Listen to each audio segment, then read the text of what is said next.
Hi all, ఈరోజు recipe sambar. నాకైతే సాంబార్ చాలా ఇష్టం. ఈ సాంబార్ రైస్లోనే కాదు, దోశలో, ఇడ్లీ కూడా చాలా బాగుంటుంది. సాంబార్ కోసం గిన్నె పెట్టుకొని అందులో కావలసినంత ఆయిల్ తీసుకున్నాను. పచ్చిపప్పు, ఆవాలు, జీలకర్ర వేయించుకోవాలి. ఎండుమిరపకాయలు కూడా వేసుకోవాలి. 2-3 వెల్లుల్లి రెబ్బల ముక్కలు వేసుకోవాలి. వీటిని దోరగా వేయించుకోవాలి. తర్వాత కరివేపాకు,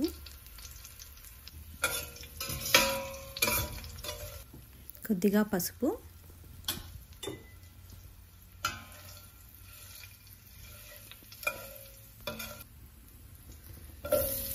ఇప్పుడు కట్ చేసి పెట్టుకున్న పచ్చిమిరపకాయలు, 4-5 పచ్చిమిరపకాయలు, 2-3 ఉల్లిపాయలు.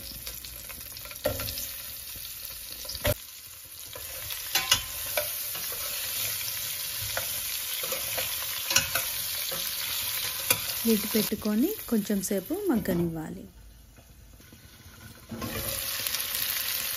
ఆనియన్స్ మగ్గినవి.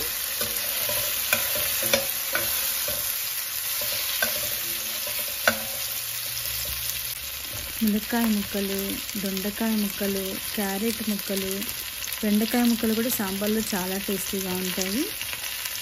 సాంబార్ అంటేనే అన్ని ముక్కలు కలిపి వేసుకుంటాము. మీకు నచ్చినవి బంగాళదుంప ముక్కలు కూడా వేసుకోవచ్చు, సొరకాయ ముక్కలు వేసుకోవచ్చు, దోసకాయ ముక్కలు కూడా వేసుకోవచ్చు. చాలా టేస్టీగా ఉంటుంది. ఈరోజు నేను మాత్రం ఈ ముక్కలు మాత్రమే వేసాను. వీటన్నిటిని వేయించుకోవాలి.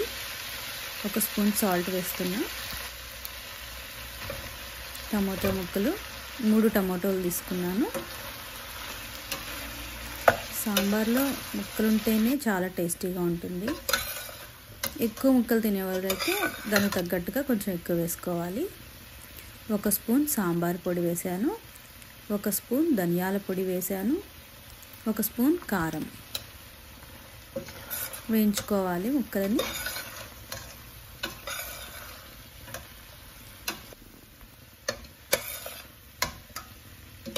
ముక్కలన్నీ కొంచెం ట్రాన్స్పరెన్సీగా ఎగితే సరిపోతుంది. నిమ్మకాయ సైజ్ అంత చింతపండుని నానబెట్టుకొని రసం తీసుకున్నాను. ఆ రసాన్ని ఇప్పుడు ముక్కల్లో కలుపుకోవాలి. ఇప్పుడు 2 గ్లాసుల నీళ్లు పోస్తున్నాను. నీళ్లు మీకు ఎంత సాంబార్ కావాలో దానికి తగ్గట్లుగా కన్సిస్టెన్సీ చూసుకొని పోసుకోవాలి, మీరు తీసుకున్న పప్పును బట్టి. నేను తీసుకున్న పప్పుకి 2 గ్లాసుల నీళ్లు సరిపోతాయి. ఈ ముక్కలకి పప్పుకి కలిపి లిడ్ పెట్టుకొని కొంచెం సేపు కుక్ చేసుకోవాలి. ఉడికించి ఉంచుకున్న పప్పుని ఇందులో కలుపుకోవాలి.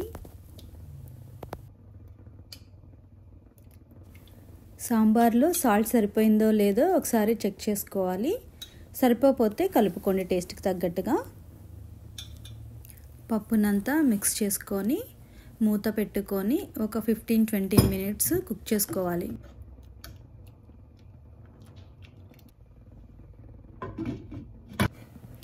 సాంబార్లో ముక్కలన్నీ చక్కగా కుక్ అయిపోయినాయి.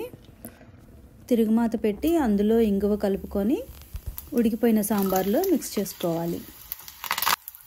ఈ వేడివేడి సాంబార్లో రైస్ కానీ, ఇడ్లీ కానీ, దోశ కానీ చాలా టేస్టీగా ఉంటుంది.